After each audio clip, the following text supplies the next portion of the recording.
to see what I'm doing. So let's just get this set. That should be about right. Hello and welcome to the carbonation test of the Kveik beer and also the bottling of the English pale ale, which I am really impressed with. Now normally you get a lot of beers that they throw in tons of hops, you know, European hops or sometimes like American hops. Don't get me wrong, I love American hops, but this English pale ale that's going to be bottled right now, it's just, it caught me off guard at actually how good it is. So it reminds me of a beer by a brewery called Marston's. Now if you live in the UK you've probably heard of them. They're a big brewing company. Now that's got bubbles, but it's not got crazy bubbles.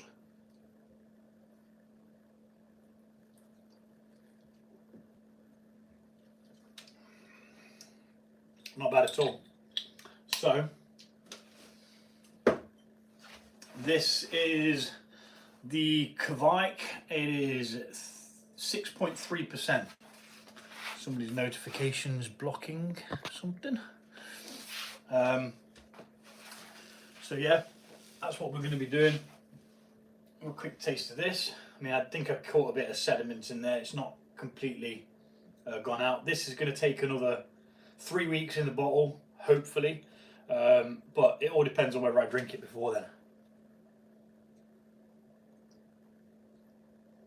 So Kveik is a type of yeast. It just means yeast in Norwegian. That's literally all it means. Who have we got here? I'm sorry, you're really far away because I'm having to prop my phone up. I managed Mangrove Jack's M12 last year on a gingerbread pear cider. Oh, that's it. That sounds flipping gorgeous. Oh, sorry, a gingered pear cider. Yeah, that sounds really good. Received a double gold in a competition and a gold at the California State Fair. Oh, that's brilliant, dude. Yeah, well done, man. That does sound good. Ginger pear. Yeah. That's something I might try. Yeah, ginger and pear. That sounds like it could really go together. What was somebody telling me? Ginger and, no, pears and brandy. He said that they pair quite well together. But yeah, this is a Kveik, which is a Norwegian style of yeast. It's a farmhouse yeast, and this was brewed at 30 degrees. Now I didn't want to brew it at 30 degrees because I was there getting a bit scared thinking it was going to be knackered, but it says potential range 20 to 30. You could ferment it at that, and then it said 30 to 40, so it could have been fermented at 40 degrees and still tasted great. Now it really does actually taste quite good, and I'm very surprised about it because it was fermented higher than what we're used to. And it does have quite a good carbonation actually. When it was coming out, it didn't seem to have it. It's not cleared out very well, but again, it does have another 3 weeks. This is just to check that it's actually carbonated. But yeah, I'm quite happy with that. But anywho, what we're actually here for is we're going to be bottling this live. Yay! Getting ready to pick up another 900 pounds of pears. And at the end of the month, for $200, going to make a mead using coastal sage honey with the pears, some peaches and lychees. So I've got a peach and lychee thing going on soon, but it's not got pear in. Now that's interesting that you say that. Are you going to be fermenting the coastal sage honey? Because I tend not to ferment expensive honey because I feel you're going to lose a lot of the flavour from it. I tend to put it in after. So I ferment with, I could show you, a quite cheap honey, which you can pick it up in a supermarket. It's blossom honey. It tastes reasonably good, but hello Jesus, how you doing, dude? Thanks for spamming the chat. But yeah, this is pretty good. Not that this is the organic one. I don't normally use the organic one, but I ferment with this and then use more expensive honey to back sweeten with. I find that that's the way, that's what works for me. But I suppose it depends on what you're doing. I get amazing results with my honeys. I only compete and really don't drink much anymore. Oh, okay. That's interesting as well. You're a brewer, but you don't really drink that much. Wow. I couldn't imagine not drinking mine. You see, mine's quite a small batch though. I only do gallon batches of mead. This is one that's going to be getting bottled soon, possibly tomorrow. And this is the juniper and vanilla. As you can see, it's crystal clear. It's just finished secondary. And we've also got the strawberry and banana up here in a bucket. There's other ones down there, but they're not in secondary yet. They need to go into secondary. And then we'll free up some more demijohns and we'll get some more on the bloody go. But yeah, what we are going to be doing now, sorry, I've gone off on a tangent because I find it interesting that people ferment expensive honey. But if you found good results, I mean, I have fermented, what did I ferment with? Buckwheat honey once. And I did something called a Trozniak, which is a Polish style of mead. And that was really, really good. I think, if I'm right, it was 1 part honey to 2 parts water. Or it might be the other way around with the honey having more. But it was extremely sweet. But the buckwheat honey was next level amazing. I've never tasted a honey like it. It was flipping mind blowing. I'm not sure where the honey came from. It might very well have been Poland itself, or it might have been like an Estonian forest or something like that. My son or friends drink my brews after I compete. Yeah, I can't fault them, dude. I keep Bohemia Pilsner, Kveik, or when I do what I drink. Fair enough. Yeah, keep what you like, mate. Exactly. You know, it's all about, you see, I only brew stuff that I'm willing to drink, really. I mean, if someone came to me and they said, Gaz, could you brew this for me? If it was a mate, I'd do it. I'd make them pay for all the ingredients and I'd get a video out of it. So for me, it's sort of a win because I get a little bit of content to share with people. But yeah, it's all kind of dependent on what you want to drink. As I am the drinker mainly, I try and be self-sufficient with my beer and mead consumption. Because in the UK, I don't know about in the US, but in the UK, a bottle of mead, it's about £30, which I think that's about maybe $32 or something like that. I don't know what the conversion rate is anymore. I mean, this is still actually quite cool from cold crashing, but it's going to be fine. So add our bottle wand. We're going to bring that through, and I haven't got anything to draw the smeggy bits through. So just try and squeeze past here without knocking the camera over. And we'll get a glass, A, to test it for a taster, and try not to knock the bloody camera over. B, to pull it through to get rid of all the crap that's clagged up on there. And as you can see, that straight away, it's gone clear. We bring all the shite that we do not want to drink, because that shit will make your bottom explode. Which isn't going to be fun. The California Coastal buckwheat is very nice. So is California Coastal the brand then, is it? It's very nice. Less barnyard tones. I know what you mean by the barnyard tones actually, because yeah, it did have a very unique earthy flavour to it, like it had been in soil or something like that. I'm sorry, I've got to lean over every time someone comments because most of my awards are from lagers. See, I don't drink a lot of lager, so I don't brew many. I've done Helles lager, or Helles, however you want to pronounce it, and I have actually just put another recipe together last night for one. American lager, a nice twice bock, made an amazing strong British ale that received silver at regionals. Well done, mate. This sounds brilliant. I hope you're one of my subscribers, because I think I need to pick your brain for some recipes. If you're on Instagram, dude, follow me. on Fermented World Gas, and I mean, I'd happily brew one of your beers on this channel, mate. If you're saying you're winning things with it, I will absolutely brew it. And if you don't want me to share it after I've brewed it, I won't share it either. So a couple of the brews that I've done previously, there've been kits that I've bought because it's a collaboration beer with a brewery that I like. So where I buy my grain from, they've collaborated with a local brewery, and then they've put the recipe together with the instructions on what to do, mash times, hop additions, you name it. It's all in the instructions manual. They're called brewdaysupplies.co.uk. Brewday.co.uk. If you type that in, you'll find them on Google. Really good. Extensive list of grains. They've got everything you can imagine. And they do these collaborations, and I refuse. I've had to pay for the privilege to have it, so I won't share that with people. Do you get what I'm saying? Yes, I subscribe.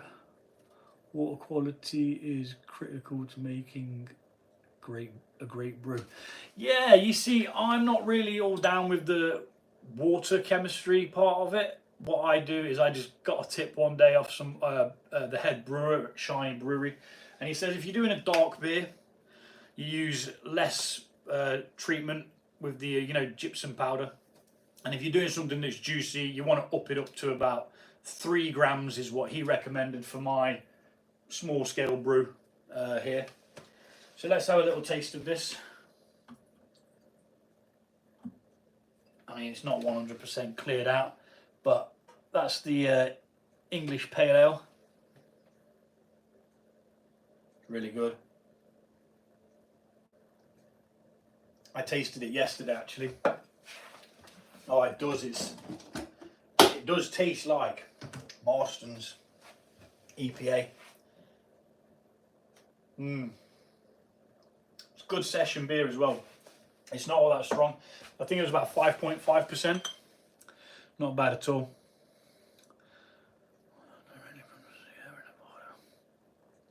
Japan Pilter, Sink Factory, same river because of the high water quality. Oh, brilliant. Yeah, I brewed a sake actually. It was hit and miss. One of them worked, the other one didn't. I had to divide them at one point. Yeah, it definitely had alcohol in, that's for sure.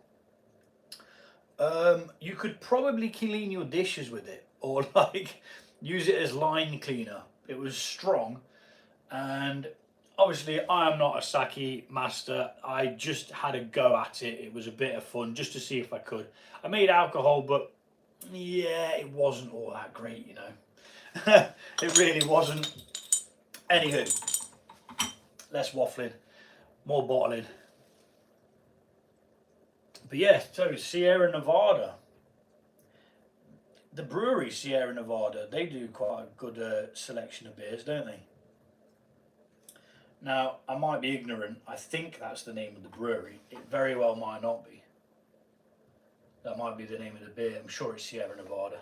Because we do get that over here. It's such a widespread ale. You know, it's pretty much global.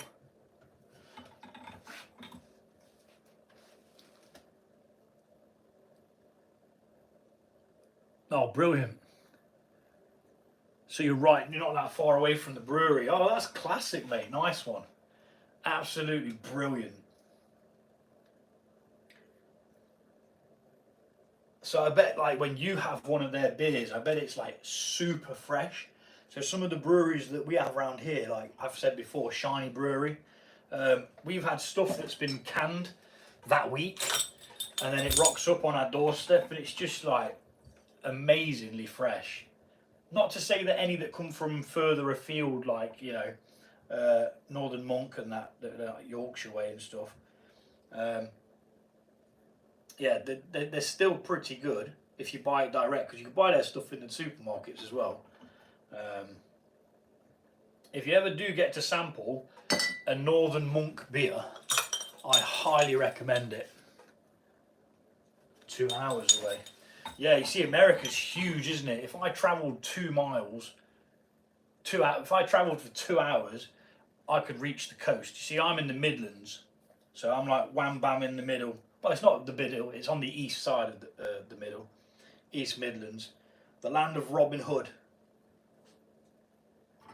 And we've actually got our own strain of yeast, Nottingham yeast. It's a high performance yeast strain that was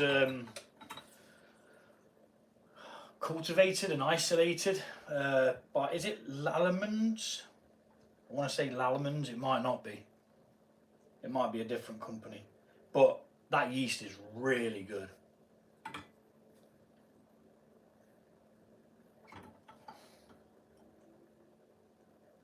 So all my recipes are online as well. If you did want to try one of my beers, then yeah.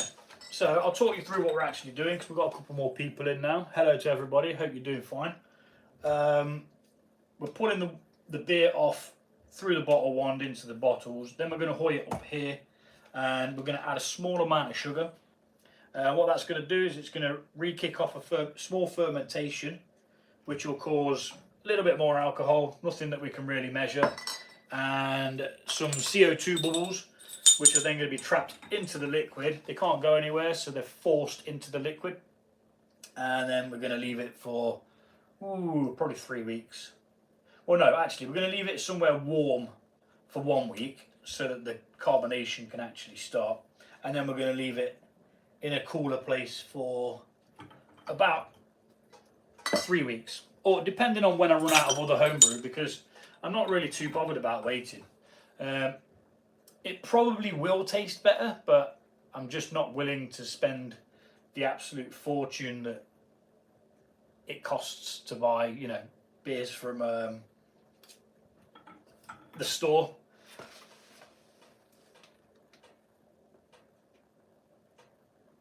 Yeah, America's just huge, mate. There is just vastness in between all of it, isn't there?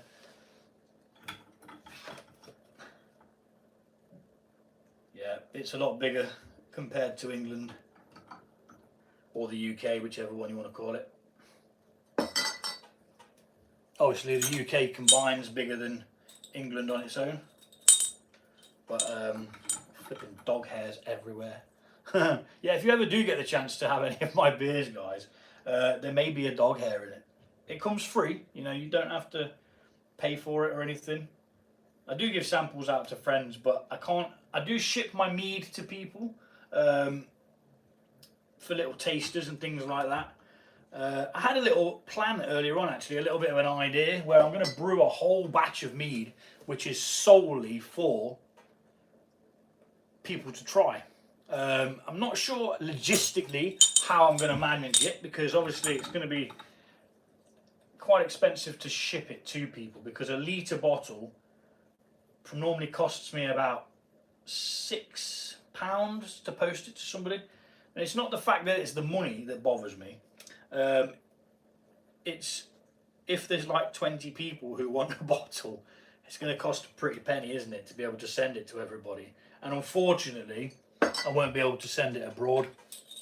Our postal service they scrutinise everything. Every single time I try and post a beverage of mead to 2 people that I follow on Instagram, they always, what's in it? And I'm like, alcohol. And they're like, what kind of alcohol? And I was like, it's not fizzy, it's still, it's stabilised, it's below the threshold of a spirit, blah, blah, blah, blah. And they just ask me every sodding time. Korean mint is called banger in Korea. Thus, a banger kill you. I'm not sure what you mean, but okay. That might have been a joke that went over my head, I'm not sure, dude. I'm not the sharpest knife in the drawer, but I can make nice alcohol. So, what's your next brew then? Sorry, I'm ignorant. I haven't actually clocked your name. Mutant. What's your next brew then? Choose a sugar-based drink from Norway or Sweden. No, Kill You is actually from Finland. I did brew one, but it didn't go all that well. And then I had a guy in the comments who I think he was Finnish, and he actually gave me a recipe. I haven't got round to revisiting it, but it was actually banned in Finland for a long period of time because it was just getting people off their head. It's literally just sugar wine, no flavour, no nothing, just fermented sugar. And then they only reinstated it in, I want to say 1980 or 1989, something like that. It wasn't all that long ago. And they said you can now brew kill you as long as you have fruits in it, which then sort of just makes it a wine anyway. But yeah, imagine just getting absolutely shit-faced on just something with no flavour. I mean, I think it was a traditional drink at one time because I think they had a lot of hardship with like poverty and things like that, and I think that's what made them actually get into it. Tell them it is carbonated water instead of alcohol. End of the month I'm getting the £900 Comis pears. The Korean Killyu is amazingly good. Okay, I didn't realise that other cultures did it. I thought it was just Finland. Possibly so then. But yeah, I did try one, brew one. And in the end, I tried to put some, is it goji berries in it to try and give it a bit of flavour. It just made it worse. It did not work. But you know, I share my failings as well, because some people on YouTube and other social media platforms, they don't show when things go wrong. They only show the good times when things are going right and all that shit. Excuse my language, I don't normally swear on here, but I can't edit it out because it's live. You should see me when I get annoyed when something goes wrong. There are words that aren't even invented yet being made. Swear words. I'm not sure how many more we're going to get out of this. Maybe 2, maybe 3. It has got it jacked up slightly at the back to try and pull more of the liquid this way.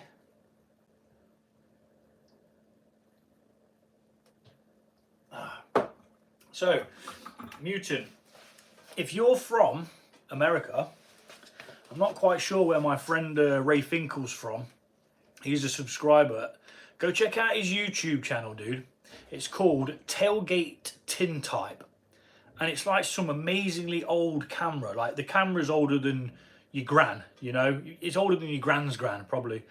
And he uses them to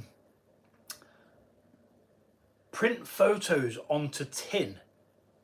It's all like chemistry and all this. He's got all these potions and stuff like that. It's absolutely brilliant, mate. It's beyond my understanding scientifically as to how it works, but he does show you quite a lot of bits of it, of how he does it and stuff like that. And he's a pretty cool chap as well, so he's been supporting me on here. So I thought, you know, I'll try and get my subscribers to go and see if they're into the photography and things like that, and they like to know how things work. It's a good way of giving it back, you know. Oh, we're glugging. We be glugging. Right, I've got to concentrate now because I've got to make sure we're not going to be pulling through any of that yeast deposit at the bottom there, because there is quite a bit. I don't use any filtering or anything like that. I do use finings when I remember to bloody put them in. I think this one's got finings in. I don't think the Kveik did, which is probably why it's quite cloudy now. So a quick look at what we're saying.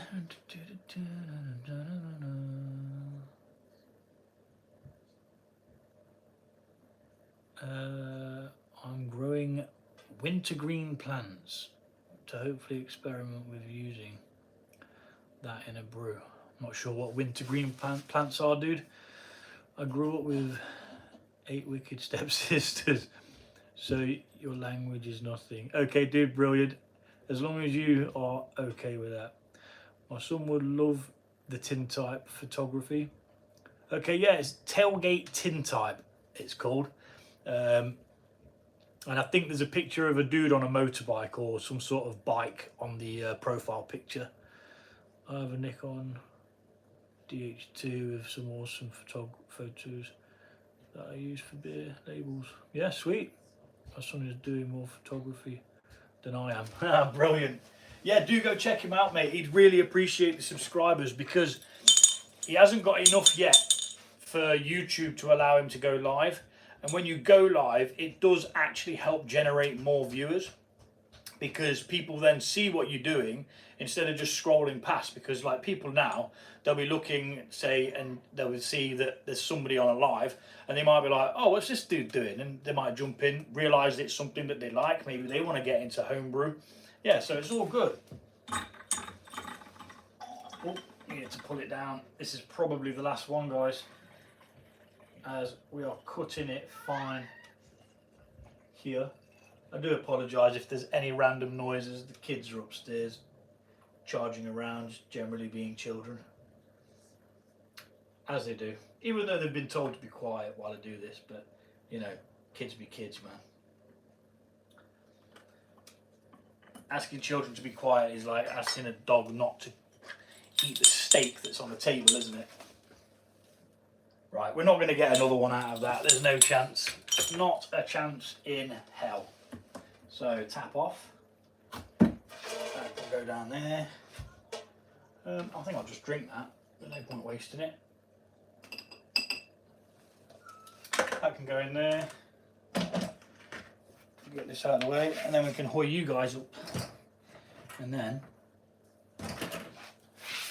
start the next phase. Remove this chair because it's bothering me. And what we're going to do now is we're going to bring you guys up. I think. I'm not quite sure how this is going to work because my tripod doesn't accept my phone in a format of like this. And if you do a horizontal format for your brew, for your video, it doesn't actually allow you to have any chat. It completely cuts out the chat. Oh, and you can't see what I'm bloody doing anyway because this sodding thing's in the way. Right, so let's move the strawberry and banana out of the way. We'll move the juniper down to here for now. Like I say, that's on the cards for tomorrow, but it all depends on what happens tomorrow. I didn't do a gravity check. I really should have done, but it's too late now. I'm going to say it's finished. It was down to 1.010, so I'm assuming that it is finished. So now, pour these up. And so, yeah, the way that I brew is the cheapest way to do it and the most basic. I brew in a bag, and you know, it's basically just making a big tea using grains instead of tea bags. It's that simple. Now, where did I put that? Because I had it. There it is. What I didn't bring over though is the sugar. Sugar. So I'll go get that now.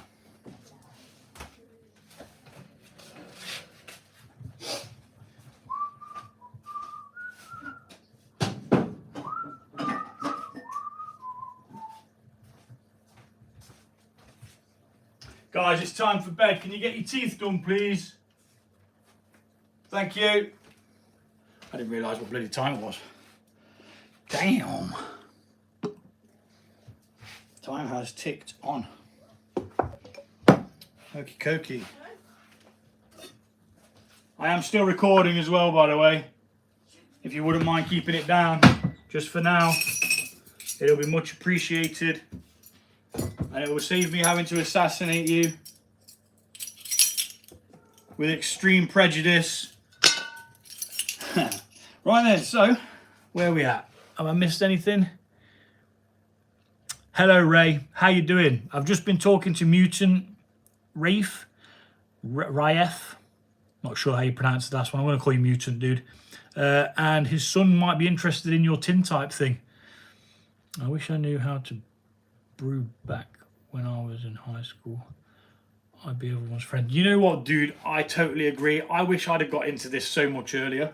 The way I got into it, man, is because my mum bought me one of the liquid malt extract kits for a birthday, and I was just like, man, I wasn't really in the mood for it, like, or I just couldn't really be bothered to do it. And eventually lockdown came, you know, where everyone was just screwed because of COVID.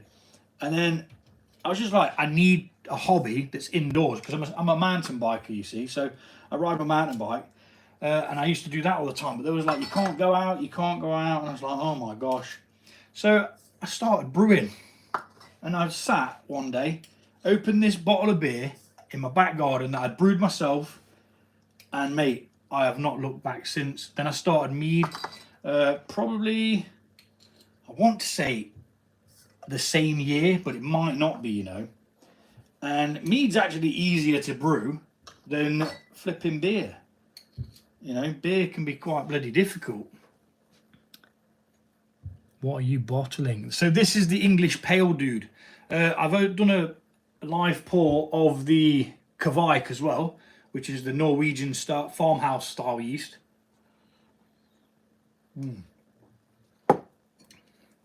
It was brewed at 30 degrees, which to most people that would be like, whoa, that's going to taste like ass. It has absolutely no off flavors whatsoever.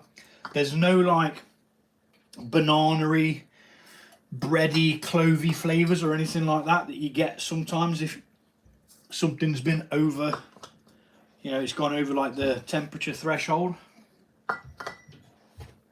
But yeah, hopefully I've gained you a subscriber, Ray. I think this mutant's son's doing quite a bit of photography at the moment, and I think he'll quite enjoy looking at some of your videos. He's from America, as you can see from his profile thing.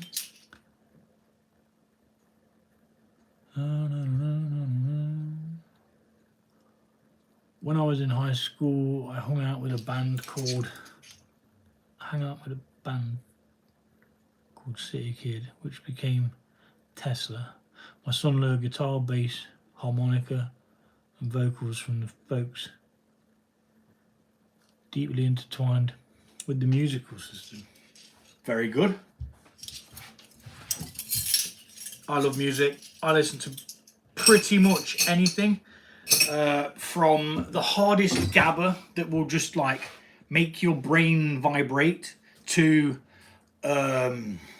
Coldplay, James Bay, Ed Sheeran, metal, as you could tell, metal inside.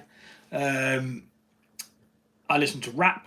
I listen to The Prodigy, so like techno, bit of dance. One thing I can't stand, cannot abide, I even listen to punk, love a bit of punk, is happy hardcore. Can you remember that music? You don't get it anymore, but oh my goodness, it made me want to throw up in my mouth and then swallow it. Just thinking about it's making me like getting angry. I just did not like that. But you know, obviously everything's got its place. Everybody's different. You do you, that's what I say. And then we're going to mix up the sugar that we've put in ever so gently. We don't want to add any oxygen to this, but we want to make sure that that sugar's dissolving. Now there is another way of doing this. You can actually put your sugar in. You can calculate how much sugar you're going to need, put it into a secondary bucket that you rack it off to, and then mix it in that way. I just find that to be a bit of a faff. I've never actually done it because just the thought of it, it's like extra effort, extra time. I'm like, nah. Just do it as simple as you can. Get the results. As long as you're getting results, I think it doesn't matter, does it? You know?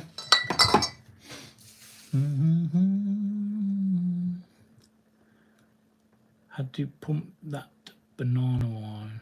It was vile. Yeah, you see, wines are tricky, I reckon, because there's no real way of hiding anything. You know, with a mead, you could probably add more honey and it might mask some of the flavour. And again, anything that's dry isn't for me. I don't like dry beverages.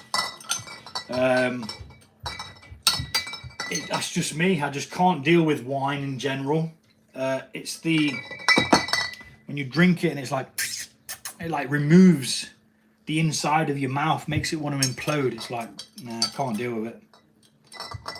I mean, don't get me wrong, you know, if I was at a friend's house and they were like, hey dude, I brewed this wine, do you want to try it? I'd be like, heck yeah, of course I do. If you made it, I want to try it, dude, yeah. But I wouldn't be that guy that's at a party and, you know, oh, we've only got wine. I'd be like, well, I'm going to the shop to buy some beer. Good beer as well. Not Coors Light and flipping that stuff that tastes like water. We've got some over here like Foster's and Carling. They're just crap. I mean, if I had to drink a lager from a shop, it probably would be Stella. Stella Artois, I think it's called. It is quite a nice lager, but there's better lagers out there. I'd much prefer an Italian lager, something like Peroni.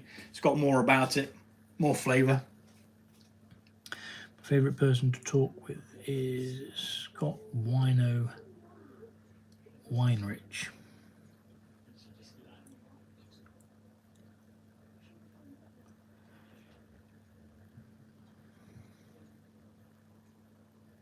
Yeah, some people are awesome, dude. You know?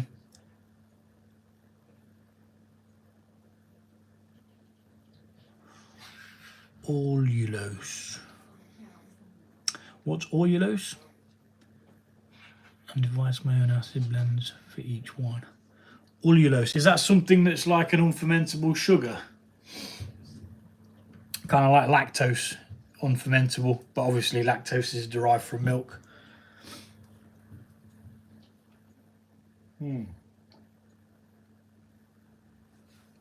Crikey me, have we been on for 37 minutes?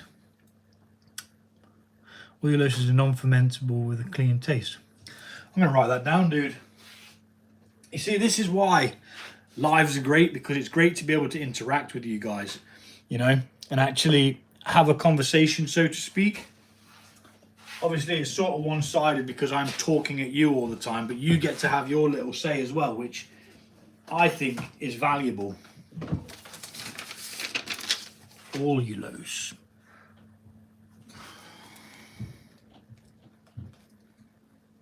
ULOSE.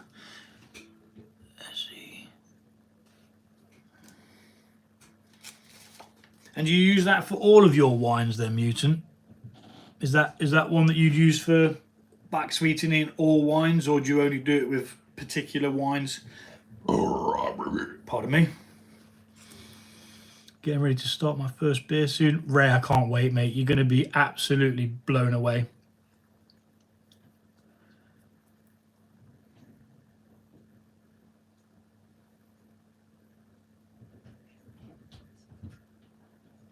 Vanilla in there. That does sound pretty good, dude. Let me just write unfermentable.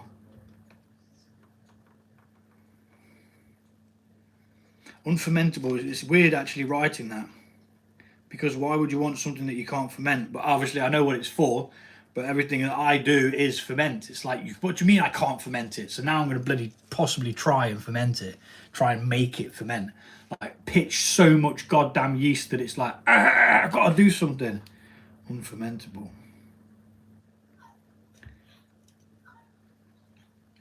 So yeah, I'll give that a read. I shall go and have a look at what that is now.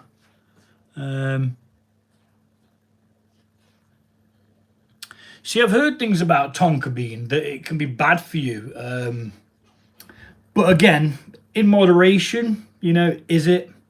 Everything's bad for you to a certain degree, isn't it? You know, the air we breathe, the crap that you breathe in all the time. So yeah, I mean, I've had a couple of stouts that had tonka beans in. But yeah, pretty decent. Monk fruit sweetener with erythritol, thritol. is good, no fermentable sweetener.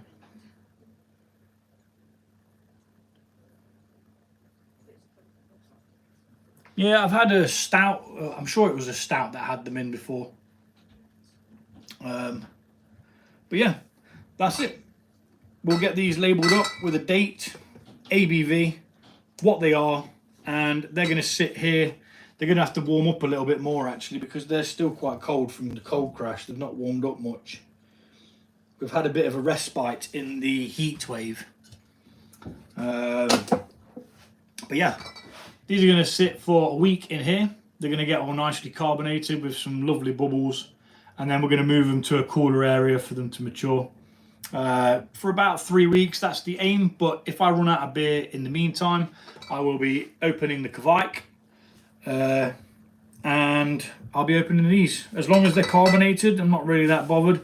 I mean, you are supposed to wait, but you know, Tonka bean is illegal in the USA. Yeah, you see, I know that some things like that, because it's supposed to cause, is it kidney problems? I'm sure it's something to do with renal issues, as to why certain places don't allow them. Or is it to do with a... could be like a parasite that's in them or something. Origin of what country it comes from, because I know US are quite on that. I do watch that Border Force program. We get that over here. It's pretty cool, but a lot of that's more Mexico border kind of thing, where you know the cartel are smuggling drugs over.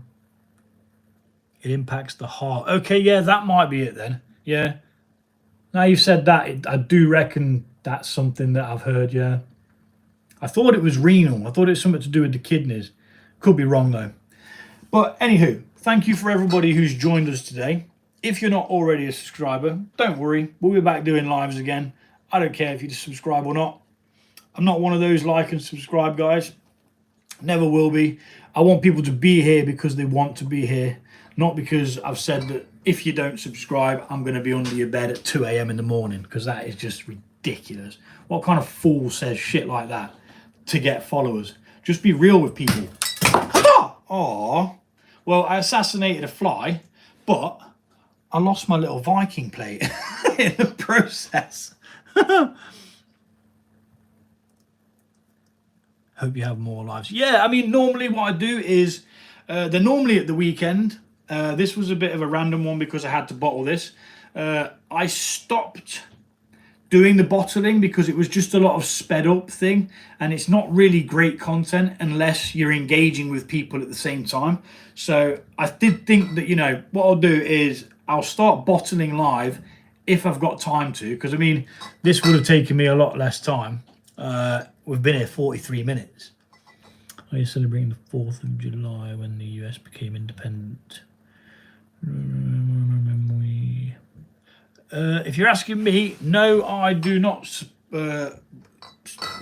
celebrate the 4th of July.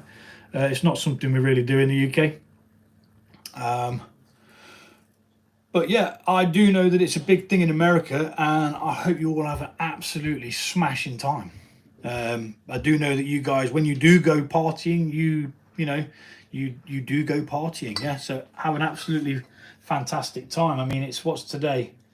For me, it is the 2nd, so you got a couple of days until then. But yeah, I'll definitely be back. I normally open the mead bottles as well. I do them live, just so we can taste them and you can see what's going on. And it's just, like I say, it's this kind of interaction which is good. It helps build your channel. So once Ray's actually got his following up to, not following it, subscribers. You see how old I am? I just can't even say the right bloody thing.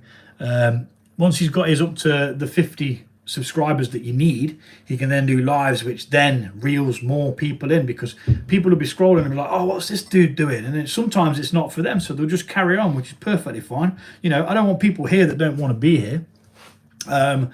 So yeah, you know, it's all about that. Cheers guys, cheers to you, Ray.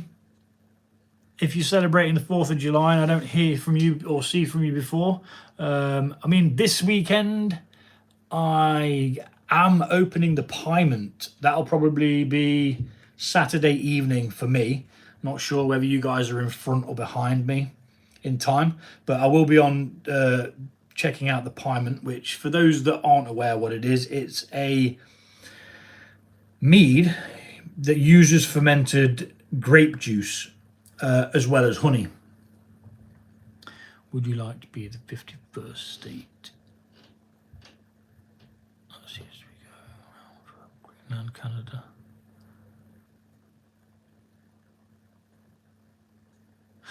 No, there's not really a need for guns here. If I have any issues, I normally just call Des and Troy. This one's Des, this one's Troy, and together they destroy. I know that's cheesy as fuck, but you know, it is what it is. It's 2:41 p.m. in California. Okay, it is 11:45 here at night. 11:45. Ended up drinking it all before it made it to the bottling stage. Ray, you nasty, nasty man. You've got to let things sit sometimes. No, but if it this is one thing that I've always said. If it tastes good, drink it. It doesn't matter what people say. People are like, oh, leave it this long. Don't gatekeep. If it tastes good, drink it. You're all about Zone 3s now. I ain't got a Scooby-Doo what you're on about, lads. It was so good. Yeah, Pyment is. Pyment's one of those that it caught me off guard. We really did not expect it to be that good the first time. This one was a little bit different. The concentration in the sugars with it, because it wasn't from concentrate, it was just the pure pressed stuff. It was crazy high, and I had to split it into 2 batches, which gave me an extra 2 litres. So I'm definitely not complaining. But anywho, I am going to go now because I'm sure I'm keeping the kids awake and I need to go put them all to bed properly anyway. So, thanks for joining me. Y'all guys take it easy. Enjoy the 4th of July. Don't drink too much unless it's good beer. You know, don't want to be hearing about this Coors Light and all these light lagers you guys drink over there. It's not real beer. It's water. It's beer-flavoured water. Everyone would hate me as I either give it away, compete with it, or dump it. I rarely drink any of it. Well, I'm not even sure if there's somewhere where you could donate it to, that it'd go to people that aren't going to abuse it. I don't know, is there a community? Then again, it's always the chance that it's going to fall into the wrong hands, isn't it? So, yeah. But as I say, guys, do have a great 4th of July. We won't be celebrating over here. It's just not something that we do. I know Americans that are in England, they do. They get together and they do their little thing. But yeah, enjoy. You've been great. Thanks for talking. Thanks for the comments as well, dude. Just great, man. Laws screw me. I think that's another thing as well, because I can't just go in the middle of the street and hand this out. You know, it's I can't even charge people for it. If I'm making a mead, I will charge somebody what it costs me to make, but I won't make any profit on it, if you know what I mean. So say the Pyment, that cost me £3.84 per litre,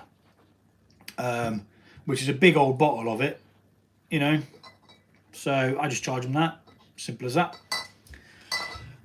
Anywho, I've tried to end this a couple of times. I shall catch you all later. Take it easy.